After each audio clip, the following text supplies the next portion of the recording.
สบายดีตู้สบายดีโอ้ยโดนแล้วบ่ได้มาพ่อหน้าพ่อตากับตู้เพิ่นเฮ็ดหยังอยู่ตู้เดี๋ยวนี้คุมื้อนี่กูมื้อนี่ก็เบิ่งงัวเบิ่งควายให้ลูกหลานนี่แหละเขาเจ้าไปเกี่ยวข้าวอยู่นาลูกหลานไปเกี่ยวข้าวเนาะไปแหละบ่มีประโยชน์ไปอยู่ไปสิละตู้ได้อยู่ผู้เดียวแล้วเนาะอยู่ผู้เดียวมื้อนี้ใครแน่ลูกหลานอยู่นำเพราะว่าโดยลูกหลานน้อยๆนั่นแหละโดยเขาเฮ็ดเวียกบ่ได้แหละเขาอยู่กับวันอาทิตย์มื้อนี้เนาะแม่นแหละเขาพักโรงเรียนแน่เลยอยู่กับหลานน้อยนี่แหละบอกแป๊กอยู่นี่แหละโดยเลยบ่ได้ไปทางใดโดยว่าเป็นอะไรบ่ได้ไปหาผู้สาวบ่ได้นี่นะมันบ่ได้ไปแล้วเนาะไปก็ไปผู้เดียวแม่นแหละบ่มีผู้เห็นหน้าเห็นตาคือพวก FC อยู่ทางFC เพิ่นอยากเห็นเนาะว่าไปไปบอกไปได้ตู้เคยได้ยินข่าวว่าอันอีหยังฮีดคลองขาดอกขาดองคือมาแพงแท้สิสู้ไว้บ่หรือว่าจังได๋นี่ไว้อยู่บ่ไว้บ่ได้แหละมันเกินโพนหลายว้ามัน3โตเฉพาะว่าไปขอนี่หมูนี่เนาะมันนี่แม่นแหละหมูแล้วก็ตกปิสิมาสิแต่งดองใกล้สิแต่งดองแล้วแม่นเอาควายไปป้านอันไปควายความพูดผีโอ้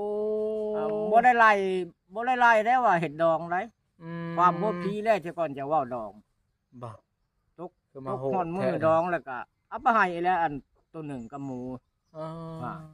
แล้วก็เขียนไว้หั่นอีกของว่านี่โหดอะไรนี่นะเขียนไว้ได้ความบ่ทุนอุล่างเนาะโอ้อันนี้ความบ่ทุนอุล่างน่ะผีทำหาสลาทำกินแม่นต้องได้จูงไปให้แล้วโอ้โดยอันในฮีดกับเจ้าน่ะพวกเราเทิงนี่นั่นได้โดยคำเคยบ่คำเคยหลายใครอยู่หลายแล้วมี5-6เคยอันออกกันจะบอกเอากระตกใส่2คนต่อโตก็ได้กับเคยบ่หลายน่ะเคยละคนเจ้าคนเนี่ยผู้ละโตแล้วแหละโดยบ้านนี้มันบ่พอแหละสำนั่นก็เจ้าภาพก็ยังออกช่อยในเฮือนเขาเองมันสมบุญพระเวทอันนี้บ้านเขาแปลภาษาให้พังคักๆเขาว่าศาลานั่นบ้านนี้พี่อ้ายเฮาผู้คนมาโคกลางแล้วเสียแล้วแหละมาเอาเอ้ยเฮานี่มันบ่แม่นศาลาเราอ่ะอันนี้แหละดองแดดแหละเฮ้ยดองใหญ่ตะกี้เนี่ยดองหมูนะเราถึงได้โอ้แต่ตะกี้เนี่ยมีแต่ดองหมูโอ้ทอดกระปั้นนี่ก็ได้ดองหมูสิว่าเป็นหมูเนาะเป็นหมูเนี่ยนี่บ้านนี่ว่าขึ้นศาลาจ้าปืดน่ะพ่อเฒ่าจะขึ้นหิ่งแล้วบาดแต่ก็เคยอยู่ไสก็เอิ้นมาแล้วเนาะโอ้ควายตัวบักทุนอุดหลางควายชราน่ะเดี๋ยวนี้เราใช้ควายพุ่นแล้วเนาะควายใดพวกชรานผู้อร่อยนี่ก็ได้จ้างอะไรนั่นละจังหวะนะจะว่าคนนั้นผู้เดียวนะข้ามคนเบิดบ้านฮอด2 บ้าน3 บ้านเพิ่นใส่มาศรัทธาศรัทธาเพิ่นน่ะได้คือบ้านเฮาบ่ได้ทำบุญพระเวทบ่ได้นับบุญพระเวท3 มื้อ3 คืนป้า3 มื้อ3 คืนโอ้ยแต่ที่แต่งแต่ที่เฮ็ดมานี่ได้หมู่เป็นเช้าอันนั้นมีแนวเสพแนวงานคักแน่นั่นนั่นได้เสพก็พวกอร่อยและตีกองพวกลิ้นเขาเจ้าบอกพวกอร่อยคนพวกอร่อยลิ้นเจ้าว่านั่นลิ้นเจ้าว่านี่นะเขาก็ได้ขาควายพวกเขาเว้าตัวหนึ่งกับพวกนี้แหละพวกนี้แหละว่าจะนอนถือคล้องนะเขาเจ้าพวกนี้ได้ปล่อยพวกลิ้นเนี่ยได้เอาเลยพวกลิ้นคล้องเนี่ยโอ้อันว่าไปงานเลยถือคล้องเขาเจ้านั่นถือคล้องได้ตอนเขาอร่อยหั่นแหละโอ้แล้วคู่มือนี่ทั้งผักทั้งหลัดเขาใช้แผนการใหม่จะว่าโบชูถือเฉพาะว่าพวกอร่อยนี่มีแต่คน10เขาแต่งคนหนึ่งหัวหน้านี่มือเขาสีร่วมกันเนี่ยคำว่าพอได้ปล่อยถือเครื่องถือคนแหละเขาให้ใช้เบิดมูลค่าที่เขาเห็นให้ปูให้มาเช่าอีกมอน่ะของเขาใส่ไปได้เนาะแม่เลยก็ว่าเชด้านี่มันไปขี่กับไฮนายนี่ไปยามโลดไปยามมันบ่ไปยามโลดตอนนั้นแล้วมันสิปล่อยนะของอร่อยนะมันปล่อยได้บาดเพราะว่าเก่งพวกมันเนาะพวกอร่อยนะเก่งกว่าคนได้ว่า ร้อยสิกาแฟลาวเขาสิว่าได้ใด สิเอาตอนน่ะสิขาควายเห็นดิ เออ ควายเนาะผูกจุ่มกันนี่ก็น้ำตาลเหล็กไหนผูกจุ่มฉลักกันนั่นเด้ เคยเห็นอ แล้ว ยู่ ก็พ่อน อยู่ อ้อ ทาง แล้ว ทาง ก็ อยู่ทางเมืองน้อง อ้าวก็อันนั้น เคยเห็น แหละ เนี่ย อืมตัวนี้ตัวนี้น่ะฉลาตัวบุญอันนั้นอย่าปืนต่างหากอยู่ได้ เนี่ยปืนนี่ต่างหากแม่น ต่าง บ่ หากแถวอันบ้านนาห้วยลาดสารวันนี่ อืม แม่ว่าอันนี้เป็นเขาเอิ้นบินจะเอาปืน อืม แม่นเอาอันห้องชบอยู่ในพี่ประชาผมมาเรียนกันโลด โอ้ เรียนก็เอาแต่ผู้ใหญ่เนาะบ่ว่าเราสิเอาเบิดบ้านเนาะ โอ้ บ่ให้เกินใน9ชบ โอ้ เอามาแล้วก็ ไปขุดเอาบ่ไปขุดเอาอยู่พี่ประชา อยู่ บ่ พี่ประชาพุ่น ไปขุดเอาแต่กระดูกน่ะขึ้นมา บ่เอาแต่หีบซื่อๆ เอาแต่หีบ กระดูกมันก็สิหล่นหมดแหละเนาะอะไรใดแล้วหรือว่าสิเอาติดมาบ่เจ้าแล้วเขาเห็นนะ หีบเด้อใช่หีบมันเป็นอะไรมันก็หมุนเหมือนหรอวะ มันบ่มุนย้อนละวะหรือว่าเขาสิเฮ็ดได้ไว้บ่จัก หรือว่าเขาเอา ยัดใส่ห้านไว้เนาะ เฮ็ดใส่ห่านไว้บ่ ข้อยก็บ่ได้ถามเขามื้อน่ะ บ่แม่นเขาเฮ็ดอันนั้นเป็นอันน่ะก่อไว้หั่นนะ บ่ย่านเขาเอาข้างไว้บ่จักเขาก็บ่ได้ถามฮักโอ้ยเป็น10 20ปีที่เฮ็ดเทื่อหนึงได้ โอ้ บุญเดือนนั้น เขาแบบได้ไปถ่ายตอนนั้นน่ะก็ถือว่าบุญจะมีแล้วเนาะชาว30ปีจะได้เฮ็ดเทื่อหนึง ตัวนั้นน่ะ30 ปีจึงเฮ็ด โอ้ ได้รักบ้านเอามาแล้วก็เรียนกันผู้ใหญ่ก็ให้ลื่นนี่นะคือลูกโอด โอ้โดย ตัวนี้บุญอย่าปืด อย่า ศา เปิด ลาแต่ต่างหากศาลา อ่ะ แบบ คดีเขาจะว่าว่าศาลาอย่าปืดเนาะ หากว่าให้มันสุดน้ำกินศาลาจะเอาปืด จะเอาปืด ตัวนี้นี่ตัวนี้น่ะ กินศาลากินเอาปืดจังซี่ ตัว เนาะ นั้นน่ะกินอย่าปืดครับบ่จะมีดอกแถวเฮาเนี่ย อืม มีแต่ศาลาหั่นแหละ แถวบ้านอันนี้ได้แถวบ้านอัน น นี่ คร เหี่ยว เทียน นี่ นี่ มีบ่เพิ่นเฮ็ดคือกันบ่ เฮ็ด อย่า ก็มี ปืด แต่ศาลาหั่นแหละ ศาลาอย่าปืดนี่บ่มีแม่นบ่ บ่มีอันนั้นมีแต่เอาชุบมาเลี้ยนกันไว้โลด โอ้แต่ศาลานี่ก็ยังพอแห้งแล้วนะอัน ว้าว กินงัวกินควาย บ่ได้เว้าอัน กิ กู น มือ เล็ นี่ กเนาะ ก็หลายอันหลายอย่างก็เขาก็ใส่หัวไปอีก มันแต่จากเบิดแน่ โอ้ มันเฮงแล้วนี่คือแต่คอยนี่ก็ย่างอีกควายตัวหนึ่งนี่คำเขาถามกินเมื่อใดได้จุ้งไปหายรถแล้วนี่นั่นเขียนนี่ตัวบางอย่าง โอ้ พ่อเท่านี่แล้วเอาเมียเราถึง โอ้ ลูกเช้าวก็ตายหล้านก็ตายย่างเล่นแต่เฮานี่ก็ยังได้หับอยู่นะ มันได้หับอยู่ ได้หับมาแล้วของอันควายชรานะยังบริถือ อ๋อ แต่กี้นี่แต่เท่าอันนี้ยังบ้านนี้ลุงทุนน่ะพวนหัวหน้าน่ะก็ตายแล้วหักกันยังลูกยังหล้านก็ โอ้ ยังอันนั้น และลุงใส่ชนะแม่คอยนะมันโบแล้วใดคันมันบ่ถามแสดงมันบ่ถามแล้วก็แล้วไปเลย อืม นี่คำคิดลังเทื่อว่าผีแล้วคิดเห็นว่า เคยถูกข์เคยยากก็บ่ถามก็มีได้ โอ้ เจ้าเฮ็ดน่ะมันบ่แล้วเราอะมันมาถามเจ้าเฮ็ดจังไดเจ้าก็ได้เสียช่องต่อ เอาบ่แนวน่ะบ่แล้วฮะมันบ่ถามกับชูเฉยอยู่เราอะ อืม ถ้ามัน ถาม ถาม นี่จะดีกว่าให้ผีถามเนาะ บอกแล้วครับครับพี่ถามแล้วเขาจังมาใส่ได้ โอ้ บาทมันถามแล้วมันเห็ดขู่เห็ดคุ้นแล้วมันถาม เฮ็ แล้ว ด นั่นเลยให้ผู้แต่คน แล้วท่านนี่ก็ใส่ไปแล้วเคยจากคนก็มารวมแล้วเนาะ เออ น่ะ เก็บกันละบาทนะ ผู้ใดเคยกับเคยปีดเคยปลายกับหมู อืม กับเคยเอาลูก เอาลูกสาวเพื่อนในลีหล่อนแม่นควายเลยแหละเคยกกแม่นควาย เออ อ่า อ้าว เคยปลายหรือเคยนั่นคำมาลายกับเคยปลายกับหมูไปหันแล้วเนาะมันปลายเด้ โอ้ควายเนี่ยบ่ได้ง่ายเนาะตู่เนาะ ตัวนี้ เพื่อจะได้ควายตัวหนึ่ง บ่ ควาย ได้ ควายนี่ควายบักใหญ่แล้วบ่ตู่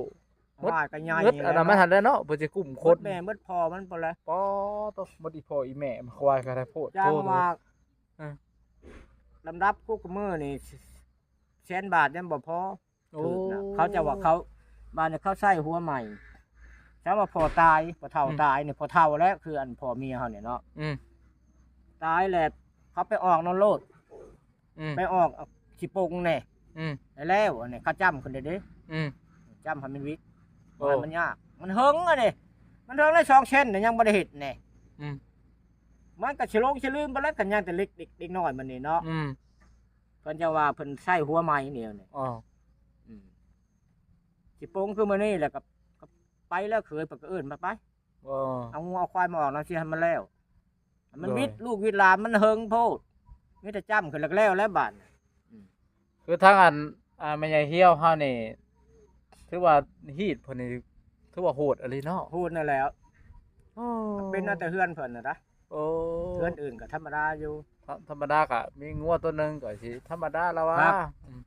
บ่ก็หลายอยู่อันเขาหักมาว่าตัวความโหพีบ่มี บักเอาตัวควายเอาไปจับอาหารบ่ อันนี้ควายความโหพีนี่ตัวหนึงบ่ควายดองอีกตัวหนึงควายเอาไว้อีกตัวหนึง อะไรถ้าว่านี่ควายนี่3ตัว อือ ป่อโธ่บ่มันก็จะกระโพดเลยได้อันนี้นะโอ้ยนั่นบ่ไหว้ตัวนี้มันบ่โต บ่ไหว นั่นบ่ไหว้อันนี้มันบ่ บ่ไหวฮีดนั่นแหละ ฮีดมันจะเกินพอเลยมันบ่ เกินได้บ้านนี่จะชี้ได้มันหลายแท้ๆได้ เออ บ้านในมือดองเขาก็ไม้บ่หยอกอยู่ได้ โอ้ ปอดตัวไม่เคยอีไรบาด โอ้ บ่ได้แล้วคือเฮาไร เคยนี่ก็ไหม ไม้แล้วนี่พวกเขาอยู่เห็ดกินแล้วก็ไม้แต่น้ำเคยละจ้าง โอ้ นั่นไหนบ้านในกุ๊กฮากอีกกุ๊กฮากกันแล้วลายกว่าหมู่ โอ้ กับเจ้าเฮือนและชาวล้านก็ร้อยละห้าก็เจ้าโคนนี่ก็ได้5 ล้านแล้ววะเป็น10%กุ๊กฮากจะชื่อตัวฮากตาหากบ้านนี่เฉพาะมือดองนี่ก็ไปแล้วเนาะไม้ตัวนั้นไม้หดเชือกหดปอเลยไม้บูดไม้เน่าแล้วอ้าวแล้วบ่แล้วอันเทิงอันเท่าแก่เขาอาศัยเอาแต่เงินนำเคยนี่เท่าแก่นะพอได้ซอยดองนะแนวนั้นในพวกเราเทิงบ่แล้วคือเราลุ่มมันเอางัวไปหาแล้วกินแล้วบ่ได้ได้นี่ไม้สิก่อนได้ โอ้ ในมือนั่นน่ะไม้แล้วคำบ่แล้วเที่ยงก็บ่ได้ย่อเข่าจะบ่ได้กินคือเฮาโลดได้ เอาเลย ป้าตัวไปดองเราเทิง บ่คัน นะ ว่าอันบ่ให้เพิ่นนี่ มันบ่แล้วเพิ่นบ่เว้าขึ้นไปแล้วเนี่ยเฉพาะ ขึ้นไปแล้วก็ว่าไหมอยู่หั่น แต่จะบิดนี่ก็ไม้บูดใบเน่าแล้วเนาะมีแต่คนเฮ็ดกิน อื เฉ ม พาะว่าคุมื้อนี่คำเขาว่าให้เพิ่นนึงมันสิเป็น3-4 พันไปแล้วจังแล้วเนาะนี่เท่าไรตะกี้จะว่าพุละพันก็ได้ แต่ข่าวมันเศรษฐกิจเฮายังบ่นั่นปานใด นี่เขาสิบ่เอาเด้อ บ่ เขาสิเอา เอา ผู้ แห หา ละ 10พัดนั่นติ พอย่าน ผู้ละแสนนั่น เป็นผู้ละแสนไปแล้วไม้ ผู้ เฮ็ด ผู้ละ กิน แสนมาก็อันบ่ดูมันมี10คนเจ้าก็ตายแล้วเด้ล้านแล้ว ล้านเลยเด้ เออ พวกอัน50ก็5แสนแล้วเนาะ อ๋อ บ้านนี้ แต่มันบ่เอา50อ่ะ ญาติบ่เอาอยู่กับมือแล้วตอนนั้นอีก ไม้งัวไม้ควายแหละบาด โอ้ ควาย3 ตัวก็3 เซนเสือก เออ แต่ว่าอยากก็เฮ็ดไว้อยู่เขาหาอยากรวมเนี่ยนี่ เออ อยากรวมมันเฮิงโพดลังเทื่อนี่คำไปไม้ทะเล็กทะน้อยในเที่ยงก็บ่ได้กินข้าวแต่เฮาน่ะนั่งอยู่ซื่อๆได้เขาบ่ได้ย่อเจ้าได้ เขาบอกเขาบ่แล้วเวียดนี่เขาบ่ให้เจ้ากินเป็นเด็ดขาดแมันบ่ บ่ได้กินแล้ว โอ้ บ่ย่อได้ อืม นั่งเป็นตูบแล้วนี่เฮาไปแล้วก็นั่งตูบแล้วนี่ อืม แล้วก็หมออันใช้หมอชื่อขึ้นไปแล้วเนาะ นั่นแหละ ขึ้นไปย่อมือใส่ก็เว้านั่นนี่ยกให้แล้วก็ลงมานั่งอยู่ได้อยู่แล้ว โอ้ จังว่ายากได้จะมาจะเฮิงมาได้กับเจ้าสิครับแนวป้ากับป้าอยู่หั่นบ่ป้าเบิด โอ้ ตะกี้นี่ เขาไว้หลายอย่างนั่นแหละ เครื่องเฉพาะว่าเขามานั่งตูบเฮาบัดนี่เขามาส่งไผ่เนาะ อืม เอาเฮ็ดตูบไว้นะ โอ้ มาแต่เขาได้จำที่ก่อนคำว่าเครื่องหกผ้าห่มก็หกเหล้าไห้ก็หกคำบ่ได้อันนี่เนี่ยบ่ได้ได้บ่จำเนี่ยบ่แล้วบ่เข้าอีก โอ้ บ่เข้ามอบไผ่อีกได้มันบ่แล้วเนาะเขาว่าเขาต้องหับเพิ่นสิก่อนเอาลังบอมพอดีเขาก็บ่เอาหรอกแต่ว่าศาสตร์มันมีหกผ้าห่มก็มีหกเนาะ โอ้ เราก็มีหกกินจูบกันแล้วดอกผู้บดีมันก็เอาแล้วหีดมันว่ะ บ่ตู้ ฮะ เขาไปไล่รวมมันสิบ่หมดเป็น 2-3 แสนบาทเท่านั้น โว้ยพูดแล้วคือกูมือ อ๋อ จะ ควายได้จัก3ตัว ว่า เจ้าก็เบิ่ง อืม ตัวหนึงเท่าไรจัก กูมือ เท่าไร เลย ควายงัวอีกคั่นเด้ อืม ผัดหมู หมูนี่บ่เว้าแต่มือไปคอแล้วก็หมูแล้วมือดองอีกก็น้ำอีกน้ำติดงัวอีก เป็นตัวหนึ่งมันเข้าน้ำมาแล้วน้ำหมูเหรอนะ โอ้บัดอันนี้นะเขาเอาจะซื้อบ่ เขา ร กิ ถ น นั่น นี่ น่ะ ซื้อ ตัวควายตัวงัวนี่นะ จะมาอยู่บัดจำไปหมูพวก อันเป็นยังบ่เอาหมูแล้วก็จบเนาะ ตะกี้นี่มีแต่หมูเดี๋ยวเขาเปลี่ยนไม้กูมือเนี่ย โอ้ ตะกี้นี่อ้าวดอง บ่อันนี้ได้ซะแหละตะกี้คือว่าเราถึงนี่บ่ได้มีคำมีหยังเด้นี่มันคือเอามีคำ มันเว้าเอาแล้ว อืม แนวนี้มันคนก็ใส่หัวไปแล้วเนาะตะกี้น้องโฮงนี่ก็คือกันนั่นดองก็มีแต่ดองหมูนี่บ่ได้งัวคือกัน งัวก็ยังพอทนอยู่บักควายหั่นติ ครับ สามารถจะใช้ควาย อ้าว